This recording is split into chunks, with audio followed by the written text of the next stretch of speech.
Hello viewers, my name is Tyler Marchand, and today I'm going to be talking about my picks for the best hit songs of 1970. As you can see from the video title, this video is going to be a different format than what you're used to. My apologies for this once again, but I'm going to have to be doing this script thinking on my own 2 feet and not having a script to follow along. Usually, the day before my videos before I make my videos, I spend the previous day working on a script. I'd worked on a script actually on Thursday, a day earlier than normal, because I got a last minute invite for a hiking trip in the area, so I wanted to get that done and make sure that I had time to get it done. However, come today, when I pull it up to make this video, I find that it wasn't saved and is thus gone. I could have made done the script again, but I really want to get this video out today, so I'm going to do what I did with 1976 and not have any music clips. It's just a shame because, like 1976, this year was very good. Probably say next to 76, this was the best year of the 70s. 16 songs are what I'm going to be talking about here, but we also got a whole lot of others that just missed the cut, such as Let It Be, Ball Confusion, That's the Way the World Is Today, All Right Now, I Want You Back, Signed, Sealed, Delivered, I'm Yours, Looking Out My Back Door, Tighter, Tighter, Evil Ways, I Want to Take You Higher, and Psychedelic Shack. So, with the 16 songs I'm talking about, and all those that just missed the cut, a full quarter of this list is 7 out of 10 or higher, which is all stuff I really like. Looking back to 1971, my regretted omission goes to Indian Reservation and the Lament of the Cherokee Reservation Indian. Although it does remind me of Tim McGraw's very bad breakout single Indian Outlaw, I still like this song quite a bit. Now, the 6 honorable mentions. Honorable mention number 1 goes to Ain't No Mountain High Enough by Diana Ross. I was originally thinking that this song was gonna be... I was thinking that this song was gonna be in my top 10 proper, considering I really like what I thought the chorus was, with nothing can keep me from you. However, that part only really happens once in the song, and that's toward the end. The first half is mostly spoken word. I'm saying how all you need to do is call if you need Diana Ross, and she'll be there for you. Doesn't matter what lies in her way. Still, I can't deny the gospel touches of this Motown classic, so here it is. Honorable mention number 2 goes to American Woman by the Guess Who. My first exposure to this song was a Lenny Kravitz cover from the late 90s, which makes sense because I'm a 90s kid. I also find it fitting that I bring up the 90s because the lead singer of this band, Randy Bachman, is the father of Tal Bachman, the man who behind 1999's She's So High, a hit that, surprising to me, seems to have pretty mixed reviews in the viewing community.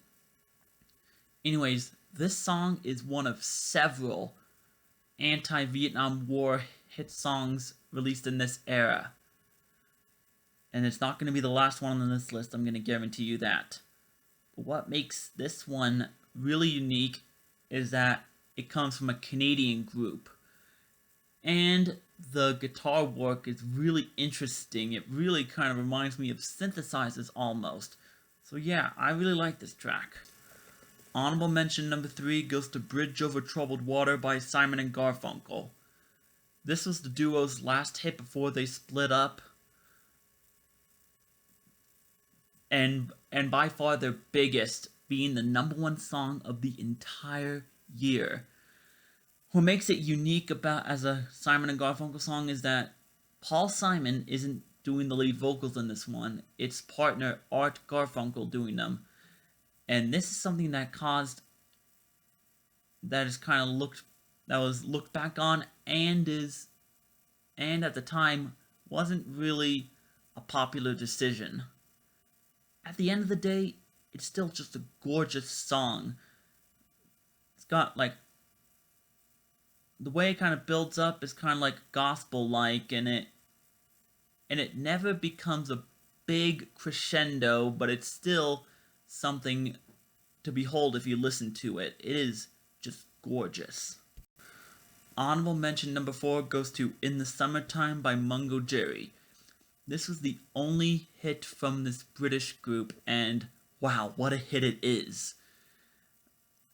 You can of course imagine that this song would have been the biggest in the summer. It's just really fun to listen to. You got the banjo, and I think cowbells in the instrumentation.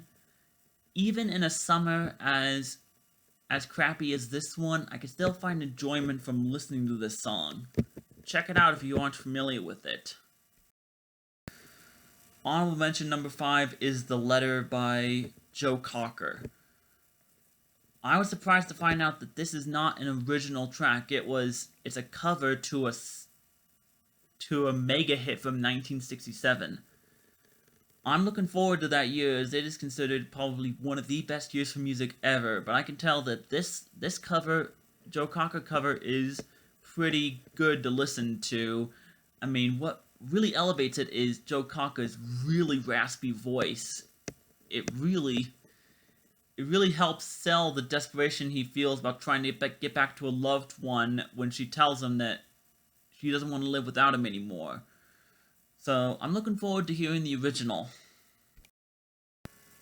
And my 6th honorable mention goes to War by Edwin Starr. Man, this is what I meant when I said that this wasn't going to be the only anti-Vietnam War track on this list. And it was one of the biggest hits of the year, and it really is a joy to listen to.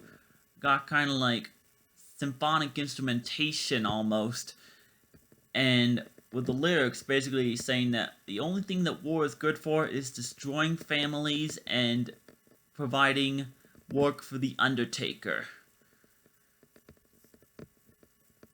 While war sometimes it has to be a necessary evil, but it's something that should be avoided at all times. I really love this track.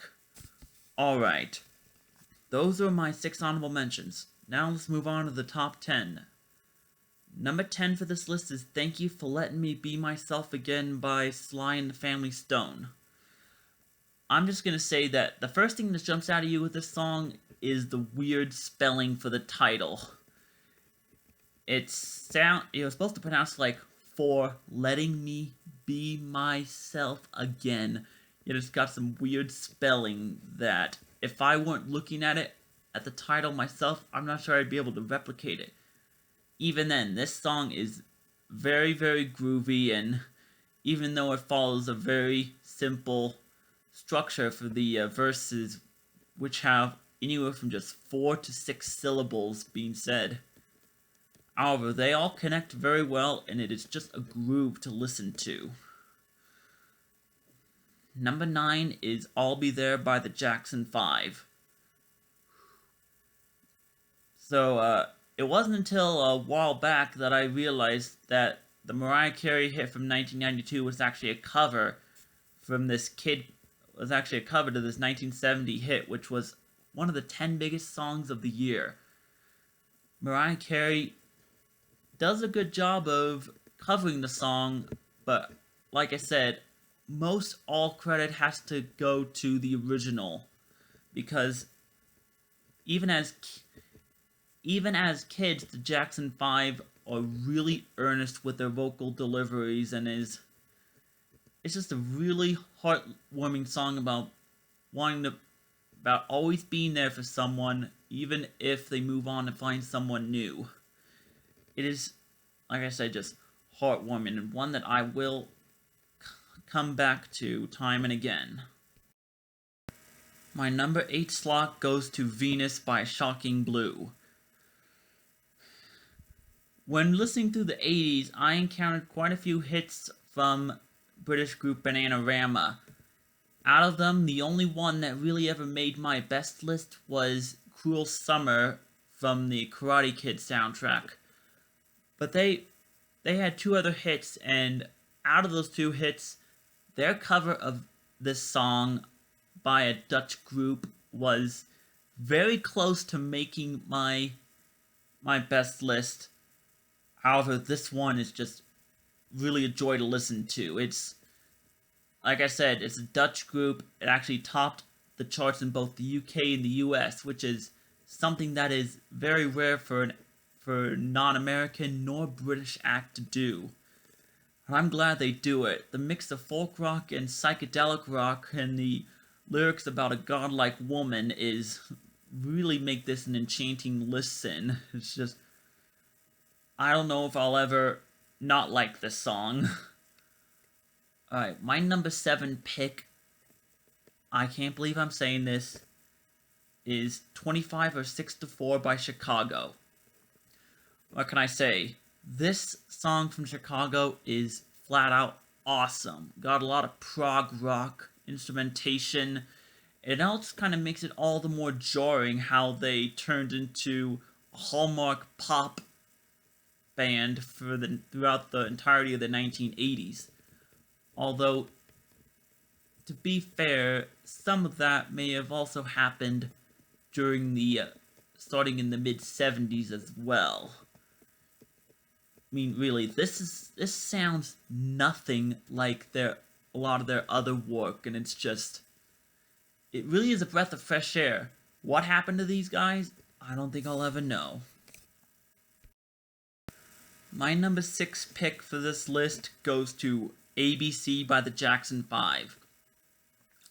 Alright, I was telling myself that I was going to be putting ABC on a list if it ever was a hit after I found out that Naughty by Nature interpolated that song for OPP. You down with OPP? Yeah, you know me. Yeah, they interpolated the instrumentation for the song, which is just, it is classic, although it really does fit the mold of bubblegum pop. It's to the point where I am admittedly someone who, bubblegum pop, it really describes it perfectly, as it's something that, if you listen to it in moderation, it is flat out awesome. However, it can start to really get at you if you have it on repeat constantly.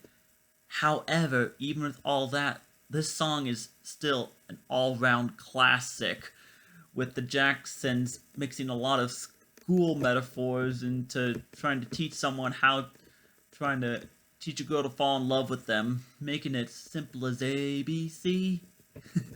It's just a song that, yeah, it is just a pure sugar bomb in terms of sweetness, but I don't care. I love it, in moderation, of course.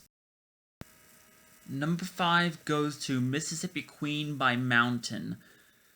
This is yet another one of those songs that I was exposed to through the Guitar Hero series back in the mid-2000s, and one that I've really liked since then. It is just a rockin' track from this New York group, where the singer is talking about falling and becoming enchanted with a woman from the South, even as it costs him his relationships with all of his friends back in the North. It is just, the riffs in this song are very infectious to listen to, and this song is just a headbanger. Number 4 goes to Spirit in the Sky by Norman Greenbaum.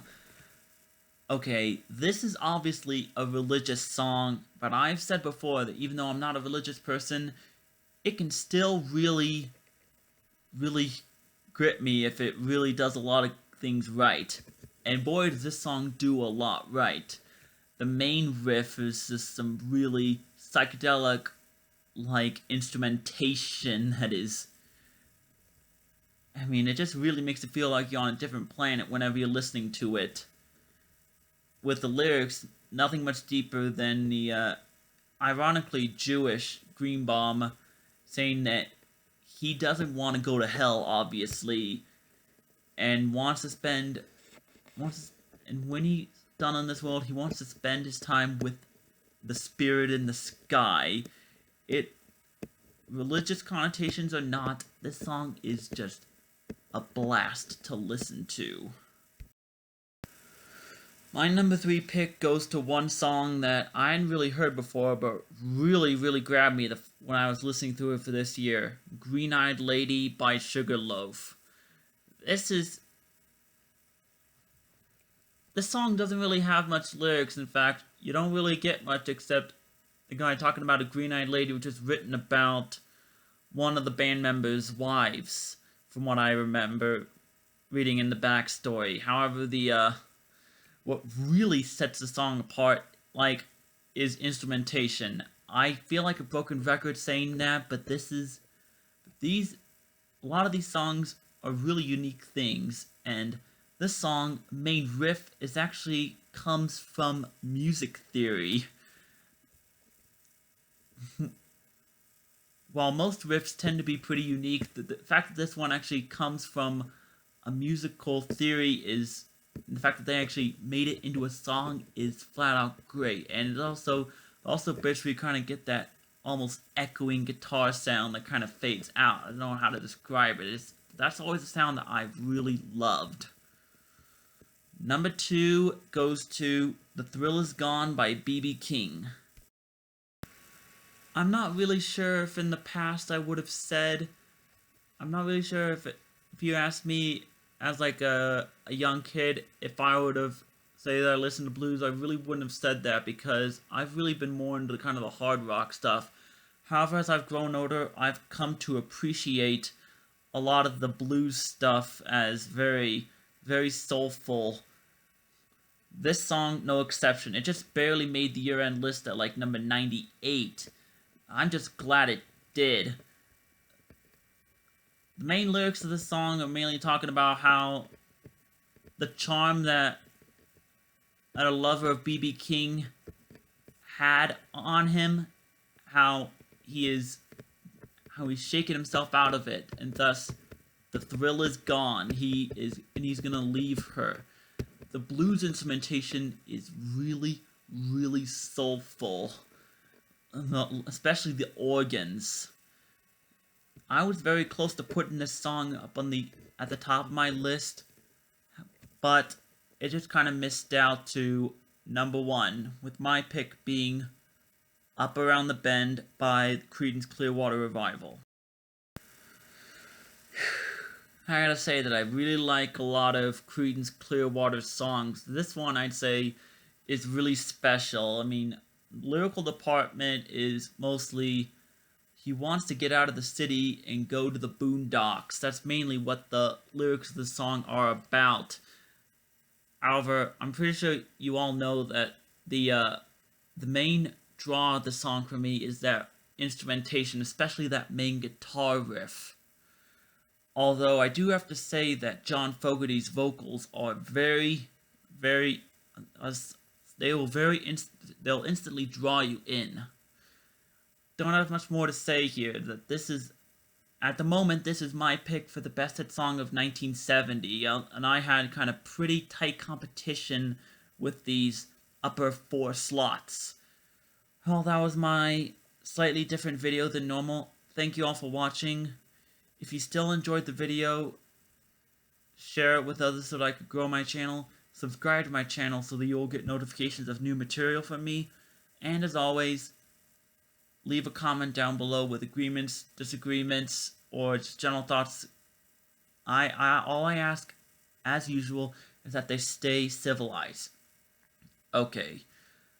With this video done, I am absolutely hoping that that the rest of my videos for this series do not run into this problem. So, my next video, I'm going to be starting a new decade. I'm going to be starting 1969, and I'm going to have that video out on Hold on, let me, I'm gonna double check my dates here. Give me a moment. Yeah, I'm gonna have this video out, that video out on Thursday, August 20th. Stay tuned for then. Until that video comes out, I'm Tarla Marchand. Take care and stay safe.